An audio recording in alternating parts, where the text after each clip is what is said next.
55, 55 और 95 हर उम्र के लिए यकसा मुफीद, मफाद आम्मा का आलम बरदार। जरूर सब्सक्राइब करें, लाइक करें, शेयर करें और बेल आइकन प्रेस करना न भूलें। Rabbani the scholar YouTube channel आपके लिए डाइजेस्ट है, ये आपको डाइजेस्ट करना है। ये डाइजेस्ट आपको डाइजेस्ट करना है। इसके लिए आधे घंटे की पढ़ाई लगेगी क्या? ये देखो मेरे को गए भी जा रहा हूँ, इससे मोटे मोटे और ये हलशुदा पढ़ते। मैं आपको बहसियत टीटी गाइड के ये मशवरा दूंगा। अभी आपको लिखना है बातें क्या, मैं आपको ऐसे नहीं जाने दूंगा। आपकी नोटबुक में आपके जहन में कुछ बातें ऐसे जरूर फीड कर दूंगा कि आपको यहाँ से जाने के बाद टीटी एग्जाम देने में वो बड़ी मददगार साबित है। पहली बात, आपको सबसे ज्यादा तवज्जो देनी है वो गुज़िश्ता बरसों के पर्चों को हल करने में। अब पर्चा उठाइए, मेरे मोबाइल में भी कम से कम 10-12 पर्चे हैं। अब पर्चा उठाकर देखने लगे तो ऐसा होगा, ये नहीं अगला, ये अगला, तो ऐसे में अगले लोग पीडीएफ खत्म हो जाती है ना। ऐसा क्यों होता? ऐसा इसलिए होता कि हम अभी तक हमारी जो पढ़ाई है वो वहां तक नहीं पहुंचे, हम सवाल पूरा हल कर चुके। इसके लिए ऐसे मौके पर तो सवाल तो आपके सामने है लेकिन जवाब समझ में नहीं आ रहा। ये किताब बड़ी मुफीद है जिसमें 2013 से लेकर 2024 तक के पर्चों का हल है।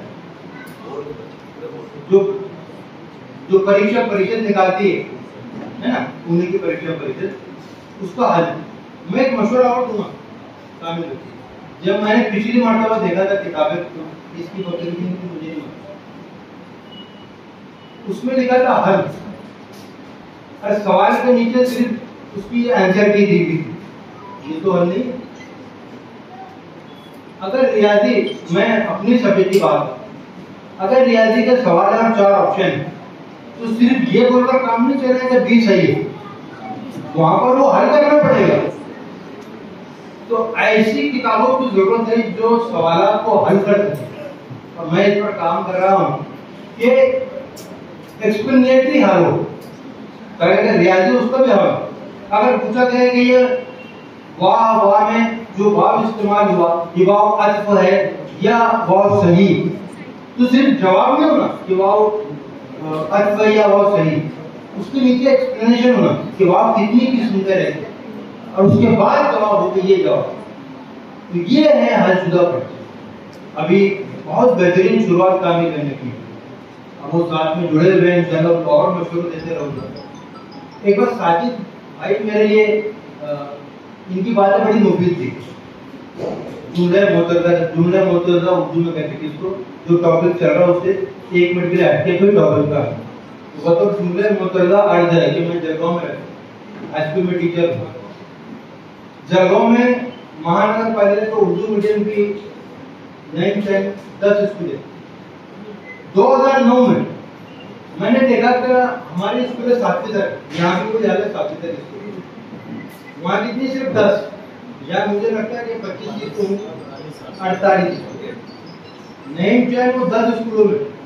मैंने और एक शख्स हुआ फारूक से, हम दोनों मिलकर महानगर पालिका को निवेदन दे, कोर्ट में जा, इधर जा उधर जा। उसके बाद महानगर पालिका को मजबूरन महासभा में ठहराव पास करके, ठहराव में मेरा नाम और फारूक का नाम ठहराव में लिखा हुआ है कि ये दोनों के एप्लीकेशन पर हम जलगांव शहर की जो 10 प्राइमरी स्कूल है उसमें 2 में माध्यमिक स्कूल शुरू करें। ये 2009 में प्रस्ताव मेरा, एप्लीकेशन मेरा, निवेदन मेरा, डिस्कशन मेरा, फारूक का। अब हमारा निवेदन हमने दिया हुआ 1 साल हो कि जहाँ पर हाई स्कूल है वहाँ पर जूनियर कॉलेज के क्लास शुरू किए, क्योंकि जो सरसैयद आते हैं तो सरसैयद के स्कूल में 22,000 रुपए डोनेशन 11वीं में। तो एक रिक्शा चलाने वाला और वाले तो है नहीं, वहाँ बेचारा मजदूर, वो कहाँ देते हैं 22,000 रुपए। तो इसलिए हमने कहा महानगर पालिका में शुरू करो, वहाँ पर टीचर भी फ्री का, टीचर भी फुल गारंटी। ये तो 5-5, 10-10 साल उसको 20% पे फ्री में पढ़ाने के लिए उसका रस निकाले। तो ये छोटा मोटा काम है। गुजारिश आपसे ये 48 स्कूल में कम से कम 10 स्कूल में माध्यमिक के लिए खोलिए। उसके लिए जो भी डॉक्यूमेंटेशन होने की जरूरत है, मैं जिस तरह उर्दू बोलता हूँ उस तरह मराठी बोलता हूँ, लिखता भी हूँ, वकील की जरूरत नहीं पड़ती। तो आपको ये सारा डॉक्यूमेंटेशन में फराहम करूँ।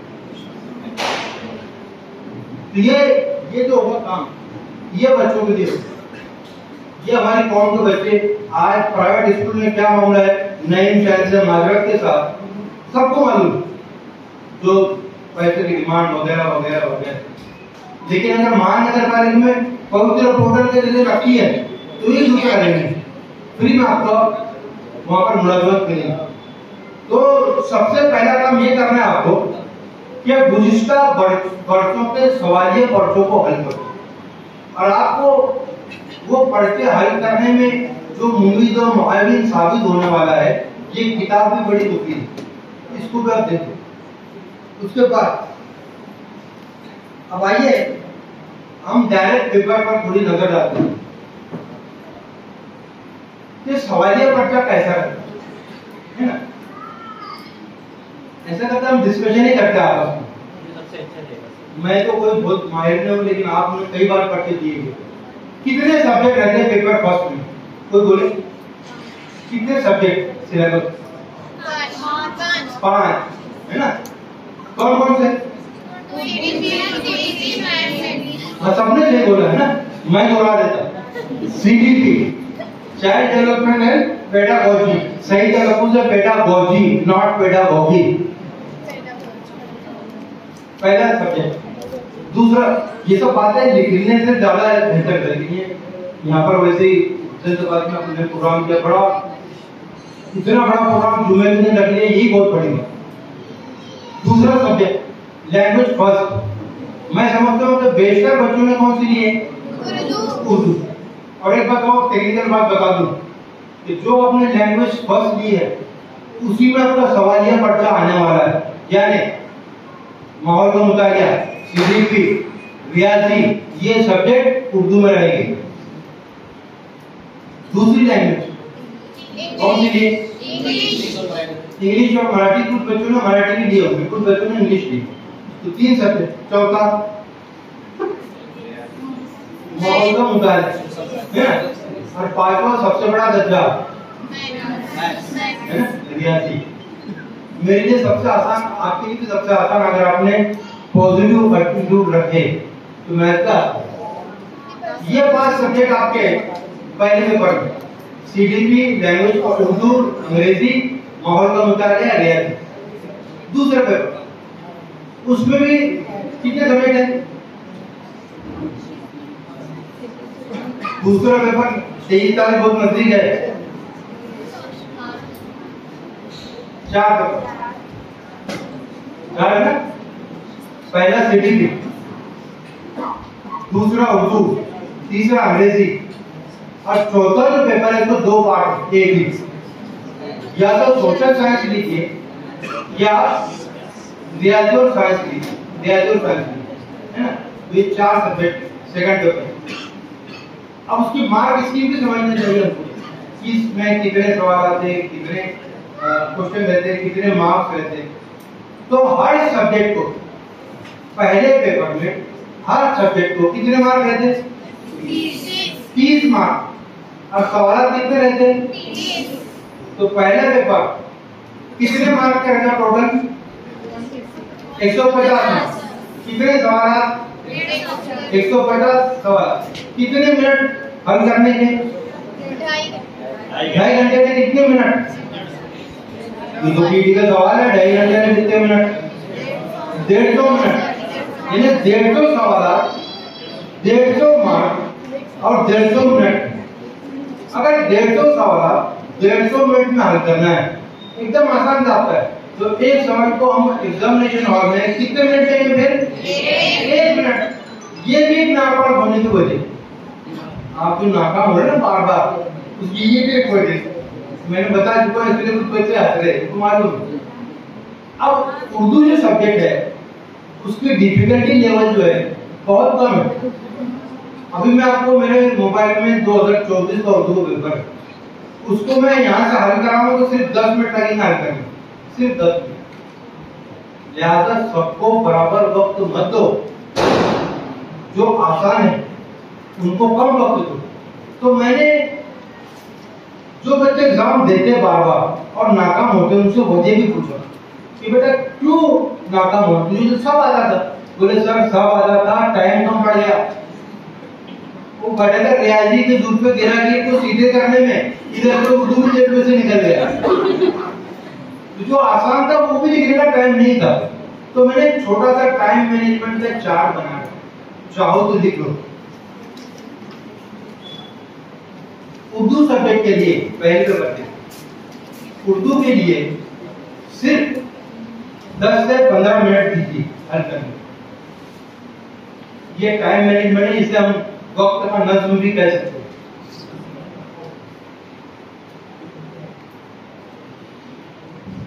उसके बाद सीडीपी लगता आसान, लेकिन जो उसमें थ्योरीज है जो हमने बीएड में पढ़े थे, तुमने डीएड वगैरह में पढ़े होंगे, वो थ्योरीज जो है वो हमेशा एक दूसरे से मजबूत है और हमेशा कंफ्यूजन करती है। या तो उसको ज्यादा वक्त देना है। उर्दू को हमने 10 से 15 मिनट दिए, तो सीडीपी को 15 से 20 मिनट।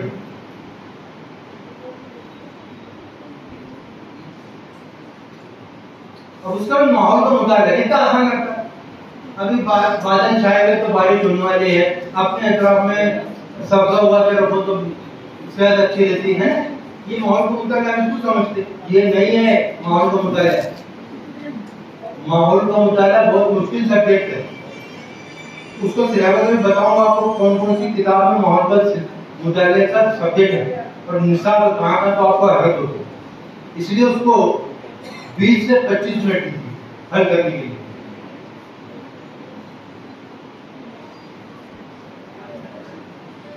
अब अंग्रेजी तो हमारी बहुत अच्छी रहती है ना, अंग्रेजी में बोलते भी अच्छा, समझते भी अच्छा, लिखते भी अच्छा, सही है ना।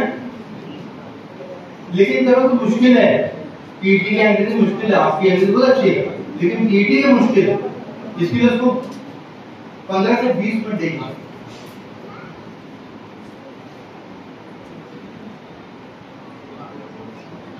अब जो आपकी सब्जेक्ट है, जो जितने में बड़ा कठिन है, मुश्किल है, लेकिन अगर पढ़ाएगा तो आसान है, लेकिन उसको हल करना मुश्किल है, क्योंकि वो वक्त जाएगा।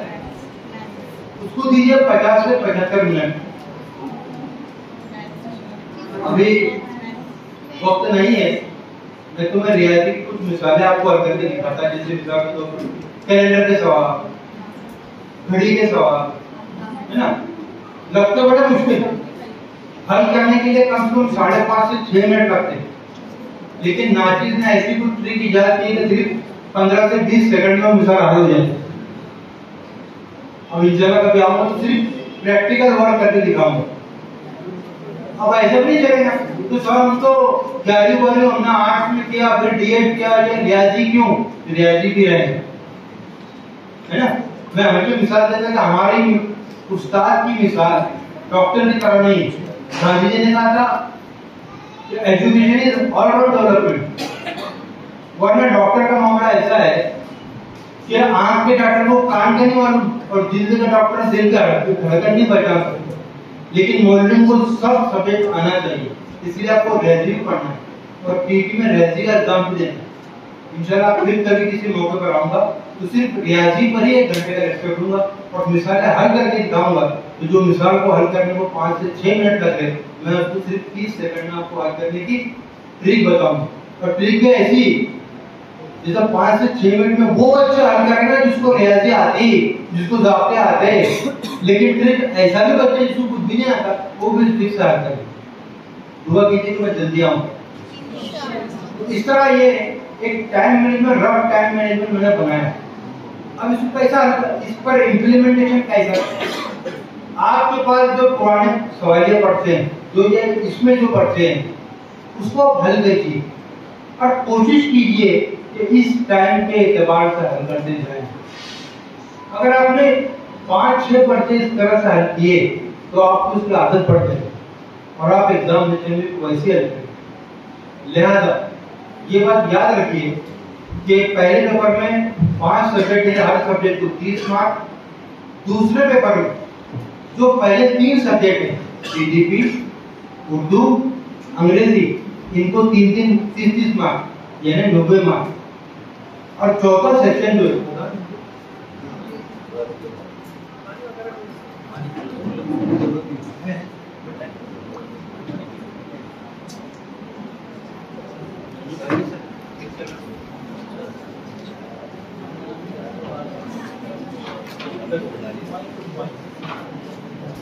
हाज़रीन से गुजारिश है कि वो अपनी नशिस्तों पर बैठे रहें। उनके लिए भी चाय का नज़्म किया गया है। चाय आ रही है तो आप तमाम लोग भी चाय से महजूद होंगे और उसके बाद सैयद अंजुम अली रजवी साहब कंटिन्यू करेंगे।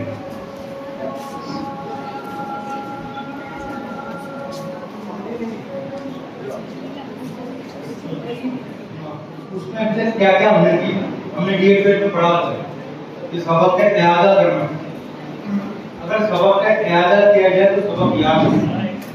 तो अभी तक हमने टीटी के मुताबिक उसका पस मंजर देखा, फिर डायरेक्ट टीटी का सवालिया पढ़ते हुए देखा तो उसमें कितने सब्जेक्ट हैं।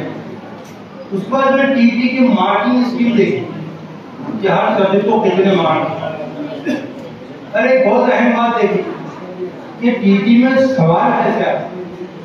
आपको मैंने पिसा गौर से मसले की मिसाल देकर अब एक चीज बहुत अहम रहेगी, वो अगली चीज है। जैसे मैंने पहले आपको बताया कि 2 बच्चे 2 पेपर दे रहे हैं, पहला और दूसरा।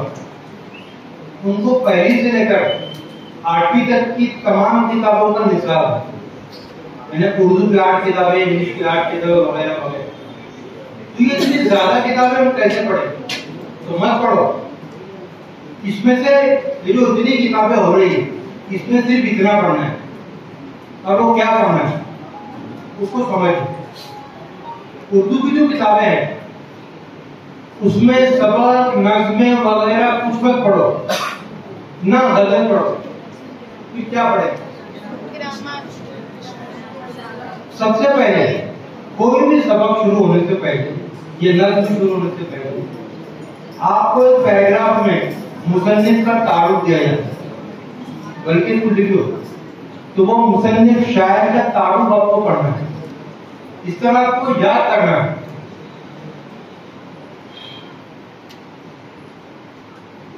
उसके बाद सबक के आखिर में कवायद होते हैं। तो पहली किताब है जो तारुफ है। एक पुलिस के पेपर पर कुछ लिखते चलेंगे, तारुफ कवायद, तारुफ कवायद, तारुफ कवायद। आप देखिए 4-5 पुलिस के पेपर पर पूरा उर्दू सब्जेक्ट कवर हो जाए और उसमें 4-5 सवाल आपको पढ़ना है। दूसरी बात, अंग्रेजी में भी वही आपको करना है। वहां भी आपको जो तारुफ है मुसन्निफ का या शायर का, उसके साथ जो कवायद उसमें अंग्रेजी ग्रामर है उतना ही पाठ पढ़ना है। तो अब जो आपके पास 8 किताबें इतनी थी उर्दू की, वो इतनी हो गई 3 सबक। अंग्रेजी की इतनी किताबें थी, इतनी हो गई, है ना। रियाजी, रियाजी का मामला थोड़ा मुख्तलिफ है। रियाजी में जो बुनियादी रियाजी है, जो ज़ाब्ते हैं, उसको लिख लो। जैसे कुव्वत के ज़ाब्ते है ना, और अलामतों की ज़र्ब के ज़ाब्ते, जमा ज़र्ब, जमा बराबर जमा, जमा ज़र्ब नफी बराबर नफी, इस तरह ये सब पुलिस के पेपर पे लिख लो। क्योंकि किताबें बार बार खोलने में आपको तसाहुल होगा, कौन खोलेगा कौन देखेगा। लेकिन अगर पुलिस के पेपर पे लिखा हुआ है तो रात को लेटे तो मोबाइल का 2 आदमी और ये देखो तो आप उसको भी दे सकते हो। तो ये आसानी रहेगी आपको कब लिखा होगा।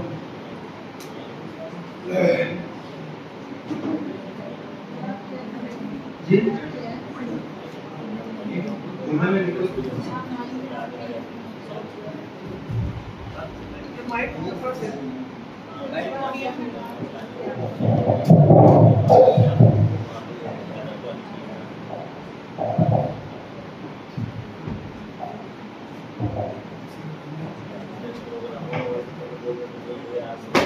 में है, ईटी में है, ईटी में जो थे वो ज्यादा सर की केयर एकदम को लगता था वहाँ का अच्छा पढ़ा सही बोल रहे ना चीजें। तो सिलेबस जो है मैं माजरत के साथ बैठा हुआ हूँ ना,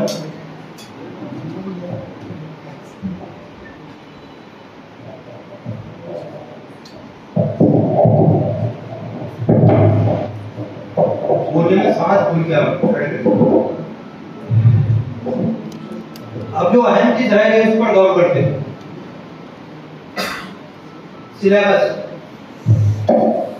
पीटी का सिलेबस क्या है? पहले पेपर का सिलेबस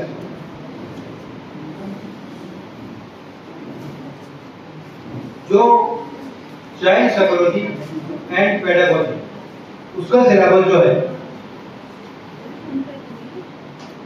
6 का 11 साल के बच्चों की नफ्सियात।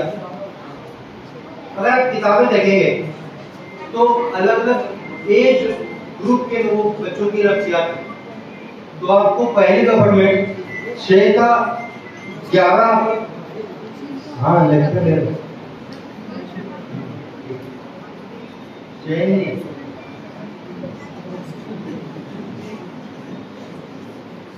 उसमें 6 का 11 के बच्चों की नफ्सियात आपको पहले पेपर के सीडीपी में पढ़ना।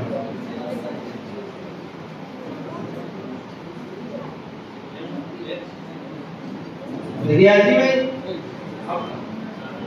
उर्दू और अंग्रेजी का सिलेबस मैंने आपको बता दिया खड़े हुए, ये 8 किताबों में से क्या पढ़ना है। सीडीपी है हो गया, उर्दू रियाजी हो गया, उर्दू और इंग्लिश हो गया। रियाजी में जो मैथमेटिकल एक्सप्रेशन यानी कि हम रियाजी में मिसालें हल करते हैं, तो उसमें बेसिक कंसेप्ट क्या है? जैसे मैंने अभी बताया आपको, फिथागोरस का मसला सिर्फ ज़ाब्ता नहीं है, फिथागोरस का मसला एक कंसेप्ट है कि अगर दीवार के दरमियान में और जमीन के दरमियान में 90 दर्जे का जाविया बनता है, तो उसके सामने के जिले की का मुरब्बा बाकी के 2 जिलों के मुरब्बे के मजमूए के बराबर है। तो इस तरह से बेसिक कंसेप्ट हमको याद होना चाहिए। अब माहौल का मुताबिक देखिए, मैं आपको पहले कहा था बड़ा मुश्किल सब्जेक्ट है माहौल का मुताबिक। माहौल के मुताबिक क्या क्या कौन कौन सब्जेक्ट उसके अंदर इंक्लूड है। तारीख, अगर आप माहौल का मुताबिया पहले पेपर का दे रहे हैं तो समझिए कि पहली जमात से लेकर 8वीं जमात की किताबें, उसमें से आपका सिलेबस माहौल के मुताबिक है। अब माहौल को मुताबिक कौन कौन से सब्जेक्ट में ढूंढना है? तारीख, ज्योग्राफिया, शहरियत, जनरल साइंस और माहौलियात। खुद तीसरी जमात के बाद माहौल के मुताबिक की सेपरेट किताब, तो और उसके अलावा माहौल का मुताला इस किताब के बुनियादी तस्वुरात ये आपको पढ़ना है। अभी आपको यही मालूम क्या पढ़ना है, मैं आपको वो बता रहा हूँ कि आपको क्या पढ़ना है। घर पे जाके आज से स्टडी शुरू कर दो और मैं जो बता रहा हूँ वही पढ़ो। उसके बाद माहौल के मुताले के निसाब कैसे, इस पर मैं इसलिए जोर दे रहा कि आप अगर गौर करेंगे तो आपके ज्यादा मार्क या तो रियाजी में कम होंगे या तो माहौल के मुताले में कम होंगे। गौर कीजिए, इसीलिए मैं माहौल के मुताले पर जोर दे रहा हूँ। इस मजमून के लिए जमात अव्वल का पंजुम की मुरवज्जा निसाबी किताबों पर मुश्तमिल सवाल होंगे पहले पेपर के। लेकिन इसमें आपको जो बताया जनरल साइंस भी है, तारीख भी है, शहरियत भी है, तो इस तरह से इन तमाम मज़ामीन में माहौल का मुताला मौजूद है। एक गलत फहमी और है कि हमको ये तो बताते लोग कि पहले पेपर के लिए पहली जमात से 5वीं जमात तक का सिलेबस है, ठीक है। लेकिन आपको एक बात बता दूं, जो क्वेश्चन पेपर है वो पहली से 5वीं तक नहीं है। जो परीक्षा परिषद ने सर्कुलर निकाला है उसी में उसने लिख दिया है कि सिलेबस तो पहली से 5वीं का है, लेकिन जो सवालात की डिफिकल्टी लेवल है वो एसएससी की है, 10वीं जमात की। 10वीं, ये मैं बच्चों बता रहा है, ये मराठी में सर्कुलर में लिखा हुआ। तो आपको पहली से 5वीं तक का सिलेबस पढ़ना है, लेकिन उसमें सवालात उस तरह आएंगे जिस तरह 10वीं में सवाल आता है। आप उर्दू, इंग्लिश, रियाजी पहली से 5वीं जमात का निसाब लेंगे, लेकिन सवालात उस स्टाइल में आएंगे, उस सतह दुश्वारी में आएंगे जो आपको 10वीं जमात के सवालिया पट्टी में नजर आते हैं। इससे एक बात क्या साबित हुई कि हमको अगर पहली से 5वीं का निसाब पढ़ना है तो साथ में 10वीं जमात के सवालिया पट्टों को भी देख लेना है कि उर्दू का सवालिया पट्टा 10वीं का कैसा रहता, इंग्लिश का कैसा रहता, अलजेब्रा ज्योमेट्री का कैसा रहता। बात समझ में आई? ये बात आपके लिए बहुत नहीं है, ये किसी ने नहीं बताई होगी कि सवालिया पट्टा कौन सा है। इसी तरह दूसरे पेपर के लिए 6ठी से 8वीं जमात की निसाबी किताबें हैं, लेकिन जो सवालात आएंगे उसकी डिफिकल्टी जो लेवल जो रहेगी वो डिफिकल्टी लेवल 12वीं जमात के सवालिया पट्टे की तरह रहेगी। तो दूसरा पेपर जो बच्चे दे रहे हैं वो 6ठी से 8वीं जमात की दर्सी किताबें तो पढ़िए, साथ साथ 12वीं का, उर्दू का, इंग्लिश का पेपर भी जरूर देख लीजिए। और अगर रियाजी और साइंस आपने ऑप्शन चुना है दूसरे पेपर में तो उनके भी सवालिया पट्टे देखिए 12वीं जमात के। ये बड़ा मुश्किल काम है, लेकिन अगर आप देखेंगे बच्चों को, 12वीं के बच्चों को समझेंगे तो आपको टीटी का सवालिया पट्टा देखने पर अजनबियत महसूस नहीं होगी और आपको लगेगा हाँ तो देखा हुआ। तो ये भी आप काम कीजिए। अब जरा सा हम अब जो सीडीपी मैंने बताया 6 से 11 तक पहले पेपर के लिए, ये एज ग्रुप के बच्चों के नफ्सियात पढ़ना है। दूसरे पेपर के लिए 11 से 14 साल के बच्चों को नफ्सियात पढ़ना है। अब उर्दू के पेपर देख मैं आपको शाह कलीद मास्टर की बताता हूँ। हर साल उर्दू का पेपर ऐसा ही रहता, क्योंकि मैंने गुज़िश्ता 5-6 साल के उर्दू के पेपर का जायजा लिया और उसमें ये पाया, ये देखिए 2013 में उर्दू के पर्चे में पहला सवाल कौन सी निसाबी इकाई पर था। 2014 में उर्दू के सवालिया पर्चे में पहला सवाल कौन सी निसाबी इकाई पर था। इस तरह 30 सवाल लिखने के बाद ये 5 साल में कौन से निसाब पर सवाल है, सवाल कौन सा है वो नहीं। जैसे सवाल आया कि गम की जिद लिखिए, तो सवाल किस पर है, जिद्दैन पर सवाल है, तो ये निसाबी इकाई। तो मैं ये 5 साल का निकालने के बाद मैंने एक मॉडल सवालिया पेपर अपने तौर पर बनाया है और हर साल सवालिया पेपर वैसा ही आता जैसे मैं आपको बताने जा रहा हूँ। अरे बस याद रखिए, ये ध्यान से निकाल दीजिए। तो उर्दू तो बहुत आसान है, आपको तो उर्दू आसान नहीं है, जीटी का उर्दू मुश्किल है, लेकिन उर्दू ऐसा है कि आप चाहें तो 30 में से 28 मार्क आसानी से ले सकते हैं, ये आपकी जेब में रखे हुए मार्क, लेकिन उसके लिए उसको इजी मत लीजिए। अब सवाल के पर्चे में सवाल कैसे रहते उर्दू के पर्चे में, और ऐसे ही सवाल आपको 23 नवंबर को सवालिया पर्चा आने वाला है। क्या क्या रहता है उसमें देखो, हर साल सवालिया पर्चा हो तो लिख लो। नंबर 1, अनदेखा इक्तिबास, उर्दू के सवालिया पर्चे का तज्जिया, हेडिंग, उर्दू के सवालिया पर्चे का तज्जिया।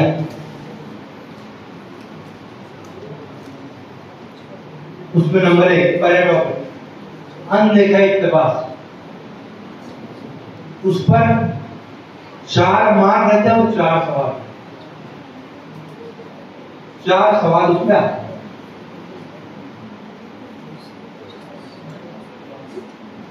नंबर 2, अनदेखी नज्म।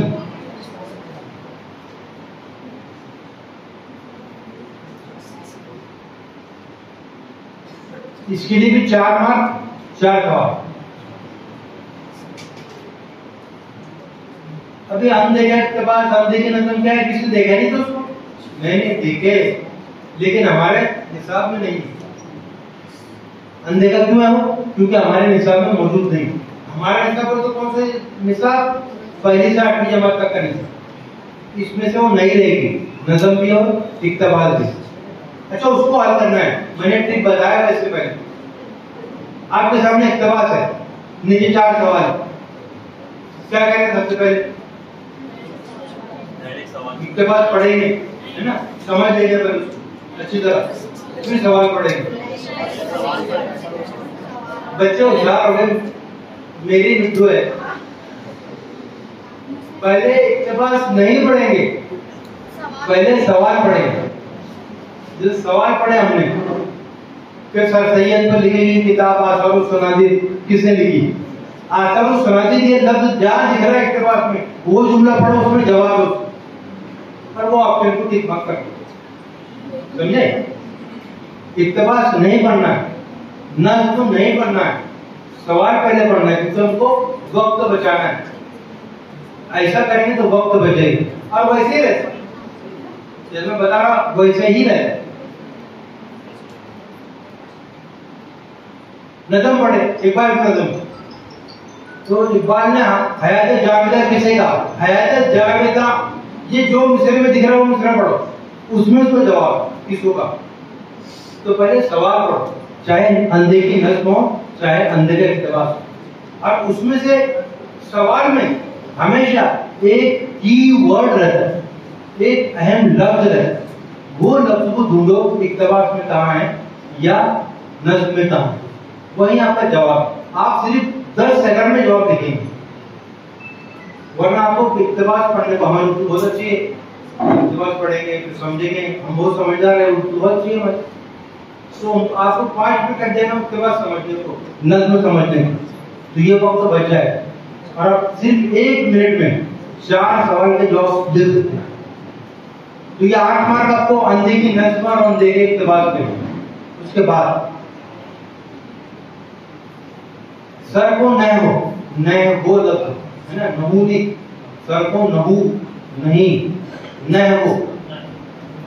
अब 2 तरह का सर्फ न है, एक नस्र का, एक नज़्म। नस्र का वाहिद जमा, मुहावरे को इस्तेमाल, मुहावरे को मानी, ये तो है, ये नस्र में आते। नज़्म का सनते, कौन कौन से सिलसिले हैं, कसीदे के अज्जा तरकीबी, तजवीद वगैरह वगैरह, ये नज़्म का ग्रामर सर्फ नहीं। तो नस्र के ग्रामर पर हर साल 12 सवाल रहते हैं, 12 मार्क के। इसमें कभी तब्दीली नहीं।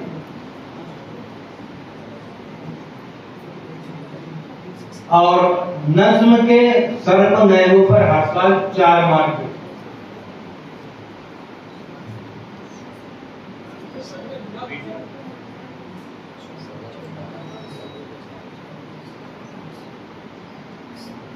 अब उसके बाद का टॉपिक, हर साल टीवी के सवालिया पर्चों में उर्दू में खासतौर से शख्सियात पर सवालात रहते। अपना 5वां टॉपिक है शख्सियात। अब शख्सियत के बारे में सवाल कैसे कैसे रहते, उसमें कौन कौन सी शख्सियत है? उसमें गांधी जी नेहरू नहीं है, उसमें सिर्फ शोरा और मुसन्निफीन, उद्वा और शोरा। उनके बारे में क्या पूछते हैं? उनका असल नाम,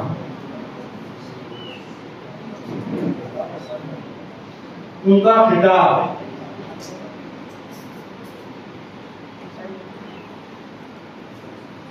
उनके अलकाबात,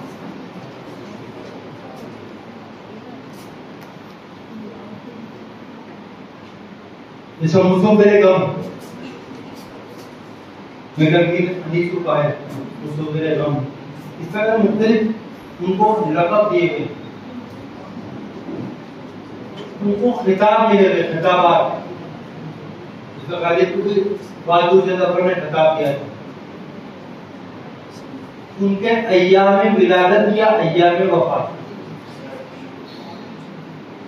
गालिब का सने विलादत या इजाजत है, नीचे का ऑप्शन ऐसा सवाल। फिर उनके हम असर पर्दा, गालिब के हम असर शोर, 4 ऑप्शन है ना। तो उनके हम असर पर्दा, अदबी तहरीकें,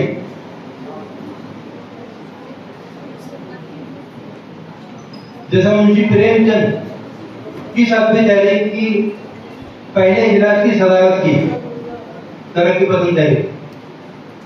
तो अदबी तहरीकें 3-4 अदबी तहरीकें, तरक्की पसंद तहरीक, जदीदियत, माबाद जदीदियत, और उससे पहले रिवायती शायरी।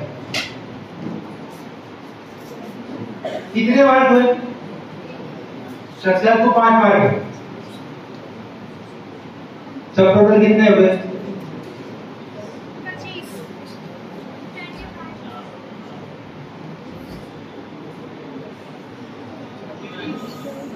हाँ 29, और उर्दू को पेपर तो 30 मार्क का है, फिर 1 मार्क कम है। 1 मार्क हर सब्जेक्ट में, पेडागोजी के लिए 1 मार्क, उर्दू की पेडागोजी को 1 मार्क, इंग्लिश की पेडागोजी को 1 मार्क। पेडागोजी क्या? तरीका तदरीस, उर्दू कैसे पढ़ाते, रियाजी कैसे पढ़ाते, ये आपने डीएड और बीएड में पढ़ा। लेकिन ये सवालिया पर्चा और सीपीटी का सवालिया पर्चा दोनों मुख्तलिफ। यहाँ पर 29 मार्क सिलेबस पर, 1 मार्क पेडागोजी पर। सीपीटी में 15 मार्क सिलेबस पर, 15 मार्क पेडागोजी पर। कभी वो सीपीटी का एग्जाम की डेट आ गई, मालूम है? 8 फरवरी। इंशाल्लाह 1 महीने का क्लास लेने की हम फिर कोशिश करेंगे माले को, और कामयाब करा। और मेरा टारगेट है जितने बच्चे रहेंगे अल्लाह की मदद से 80% रिजल्ट अपना रखना चाहिए, वही टारगेट लेके चलेंगे इंशाल्लाह। तो ये था उर्दू का सवालिया पर्चा।